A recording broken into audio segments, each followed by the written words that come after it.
प्रदेश के 1.25 लाख से अधिक परिषदीय प्राथमिक स्कूलों में 2 दशक से अधिक समय से बच्चों को पढ़ा रहे 1.48 लाख शिक्षा मित्रों के हाथ चुनावी साल में भी खाली रह गए। हाईकोर्ट ने 12 जनवरी को राज्य सरकार को निर्देश दिया था कि सम्मानजनक और आजीविका के लिए शिक्षा मित्रों को आवश्यक मानदेय का भुगतान करे, क्योंकि शिक्षा मित्रों का मानदेय बहुत कम है। इसलिए सरकार एक उच्च स्तरीय कमेटी गठित कर मानदेय वृद्धि पर निर्णय ले। टीम भी गठित हुई, प्रस्ताव भी तैयार किया गया और प्रस्ताव को कमेटी ने शासन को भी सौंपा, लेकिन शिक्षा मित्रों की समस्याओं का हल नहीं हुआ और इस वजह से शिक्षा मित्र काफी ज्यादा परेशान है, क्योंकि लंबे समय से शिक्षा मित्र इंतजार कर रहे थे कि चुनाव के पहले शायद शिक्षा मित्रों की समस्याओं का हल हो जाए, लेकिन शिक्षा मित्रों की उम्मीदें पूरी नहीं हो पाई हैं। और अब देखते ही देखते चुनाव का आखिरी चरण भी आ गया और 4 जून को चुनाव परिणाम भी आ जाएगा। अब देखना ये होगा कि चुनाव परिणाम आने के बाद जो सरकार सत्ता में आती है वो इन शिक्षा मित्रों की सुध लेती है या नहीं, इन शिक्षा मित्रों की समस्याओं को हल करती है या नहीं। और आज हमने शिक्षा मित्र संघ की राष्ट्रीय अध्यक्ष उमा देवी से बातचीत की, उन्होंने क्या कुछ कहा, आइए आपको सुनाते हैं।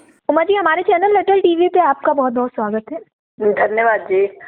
हर तरफ चुनावी माहौल है, अब तो बस आखिरी चरण बाकी है, लेकिन इन सब बीच में एक बात निकल के आई थी कि जो चुनाव ड्यूटी है उसमें अनुदेशकों को उनका मानदेय नहीं मिल रहा है, उनका जो चुनाव का पैसा है वो नहीं मिल रहा है। तो क्या शिक्षा मित्रों के साथ भी ऐसा कुछ है? आपका ये विसंगतियां तो रहती है जी, और इसको तालमेल बनाना पड़ता है शासन से।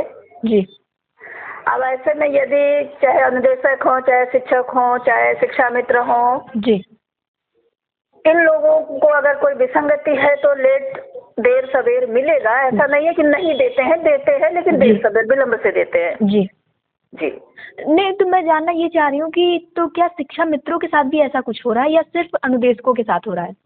नहीं, अगर कोई विसंगति है तो वो चाहे शिक्षा मित्र हो, चाहे अनुदेशक हो, चाहे शिक्षक हो, सभी के साथ होता है। जी, विसंगतियां तो सभी के साथ है, थोड़ा किसी के साथ ज्यादा, थोड़ा किसी के साथ कम। जी। अब 4 जून को चुनाव का परिणाम आना है, शिक्षा मित्र लंबे समय से संघर्ष करते चले आ रहे हैं, तो आपको क्या कुछ उम्मीद है? क्या 4 जून के बाद शिक्षा मित्रों के लिए कोई बड़ी खुशखबरी आ सकती है? भगवान भरोसे। फिर भी आप लोगों ने कुछ तो उम्मीद लगा रखी हो, क्योंकि बात ये थी कि आचार संहिता के लगने के पहले हो जाएगा आप लोगों का काम, लेकिन अभी तक हुआ नहीं था। अब चुनाव भी आ गया, फिर आचार संहिता लग गई, सारा कार्यक्रम रुक गया। तो अब 4 जून के बाद क्या कुछ उम्मीदें हैं? ये तो 25 जुलाई 2017 से लेकर आज तक उम्मीद उम्मीद उम्मीद ही की जा रही है जी, कि शायद शासन अब सुध ले ले।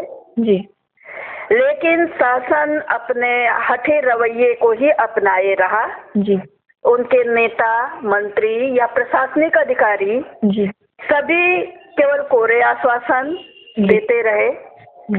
विडंबना ये रही कि इन्होंने पूर्व उप मुख्यमंत्री डॉक्टर दिनेश शर्मा ने हाई पावर कमेटी की अगवानी करते हुए जी, शिक्षा मित्र हित को जी, तुरंत लागू करने की सिफारिश की कि आपकी फाइल हमने लिख पढ़ के दे दिया है मुख्यमंत्री जी के पास, तुरंत आप लोगों का काम होने जा रहा है। ये 2018 का मामला है जी। अब 2018 से लेकर 2024 आ गया, 2 चुनाव भी 3 चुनाव भी बीत गए जी।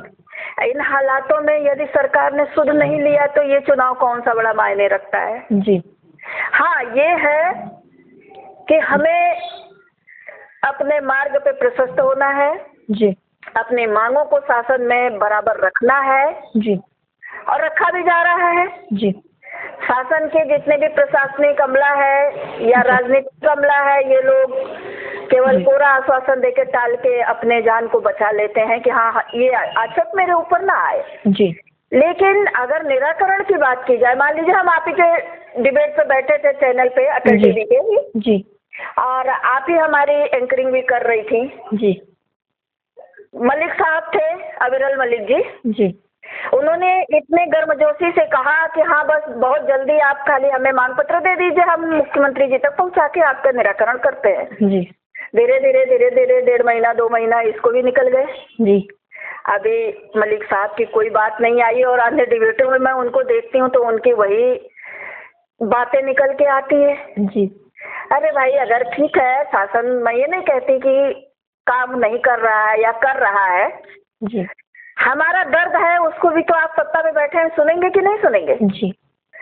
और 25 जुलाई 2017 से लेकर के 24 जुलाई आज मतलब आ गया सन 24 जी ये पूरा 8 साल का जो वाकया गया है। 8 साल में क्या बीजेपी सरकार के किसी मानिंद को, किसी मुखिया को, बड़े छोटे को ये ध्यान नहीं रहा कि हाँ शिक्षा मित्र परिवार बराबर आवाज दे रहा है। जी शिक्षा मित्र परिवार आवाज देने की कड़ी में यदि मैं बात करूं तो 101 ब्राह्मण भाइयों ने जनेऊ त्याग दिया इको गार्डन में। जी बहनों ने सुहागिन होते हुए भी बाल गुटवा दिए। जी बीजेपी सरकार ने आनंद फानंद में हाई पावर कमेटी का गठन करके अपना पल्ला झाड़ लिया। जी क्या इनको रिजल्ट देने में परेशानी है ये तो ईश्वर जानेंगे। जी आपने बात की 8 साल से शिक्षा मित्र संघर्ष करते चले आ रहे हैं, 8 साल से लगातार आप लोग अपनी लड़ाई लड़ रहे हैं, तो क्या इस बीच में एक बार भी किसी अधिकारी ने आप लोगों की सुध नहीं ली?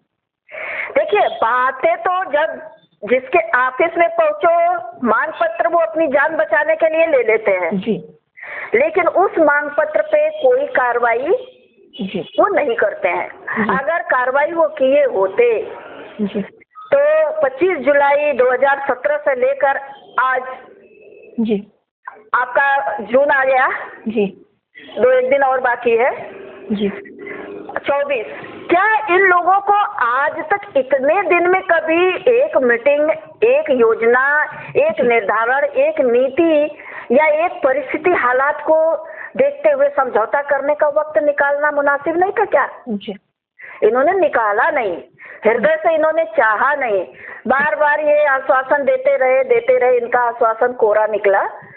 और मैं इतना कहूंगी कि इनके जितने बैठे हैं जी बुद्धिजीवी कहलाते हैं ये लोग अपने आप को, और स्वयं कहते हैं, मैं तो ये मानती हूँ जी हर व्यक्ति अपने को यदि बुद्धिमान होता तो भगवान को भी ये लोग न छोड़ते। जी लेकिन क्या बताएं, हालात ने ऐसा तोड़ा, शिक्षा मित्र परिवार को ऐसा तोड़ा है कि बेचारे चाहे जिसके दरवाजे होता पहुंच जाते हैं। जी एक उम्मीद, एक आस, एक अंदर से हृदय के दर्द लिए उनके दरवाजे पे पहुंच जाते हैं कि शायद ये मेरा दुख दूर कर देंगे। जी लेकिन उनकी झोली खाली की खाली रह जाती है। तो क्या चुनाव, क्या अन्य माहौल इनका, क्या इनका, आप देखिए प्राण प्रतिष्ठा हो रहा था जी मान लीजिए बीजेपी सरकार मंदिरों को, देवी देवताओं को बहुत महत्व देती है, ठीक, जी हिंदुत्व को महत्व देती है। हिंदुओं की बेटियों ने बाल घुटवा दिए, हिंदुओं के ही 101 ब्राह्मण बेटों ने जनेऊ त्याग दिए, जी तब हिंदुत्व इनका नहीं जगा। जी उसके बाद प्राण प्रतिष्ठा के समय इतनी लोगों ने मन्नतें की, गुहार लगाई, सभी लोगों ने आवाज दी, सारी बातें आपकी समझ में आती है क्या? शिक्षा मित्र परिवार की बातें समझ में नहीं आती है। जी तो इनका तो अनसुना करना आदत बन गई है।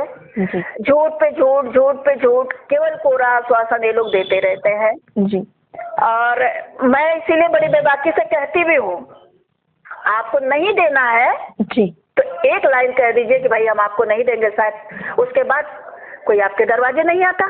जी क्यों इतना कोई परेशान होता? कोई दूसरा अपना नहीं होता? सभी के घर में कुछ न कुछ है, भगवान ने दिया है, अपने खेती गृहस्थी में लगता, अपने घर गृहस्थी में लगता, नहीं होता फुटपाथ पे सब्जी बेचता। जी अब बेच भी रहे हैं, ऐसा नहीं है, बेचने वाले भाई बहन बेच भी रहे हैं बेचारे। जी जिनके परिवार बड़े हैं वो फुटपाथ पे सब्जी बेच रहे हैं, रिक्शा चला रहे हैं, इसके बाद रात की गार्ड की ड्यूटी कर रहे हैं। सरकार ऐसे तो कहती है कि भाई तुम सरकारी कर्मचारी हो, तुम्हें एक ड्यूटी के अलावा दूसरी ड्यूटी नहीं करनी चाहिए, जी तो उनकी तो मजबूरी करवा रही है ना। जी उनके घर में रोटी नहीं है, उनके बच्चे बिलख रहे हैं, उनका परिवार बीमार है, तो वो दूसरे की चाकरी नहीं करेंगे तो क्या करेंगे? जी करते हैं मजबूरी में वो।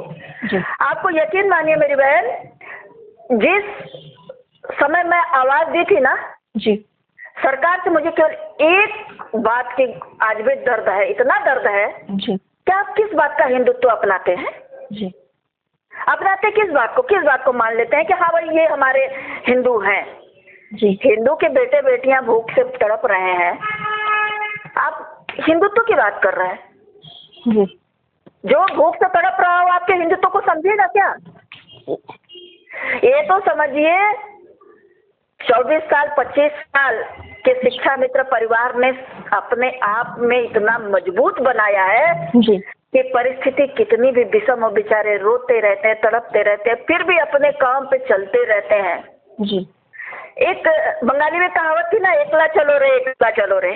जी इस सिद्धांत को भी उन्होंने अपनाया जी कि खुद चलो भाई मुख्यमंत्री जी यदि कह रहे हैं कि हाँ भाई ये सपा के हैं, ये बसपा के हैं, ये कांग्रेस के हैं, ये आपके हैं, ये अन्य किसी के हैं, जी तो इन्हीं की मुरीद बन जाओ।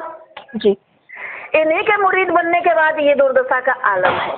जी। अडल टीवी से जुड़ने के लिए धन्यवाद। Thank you.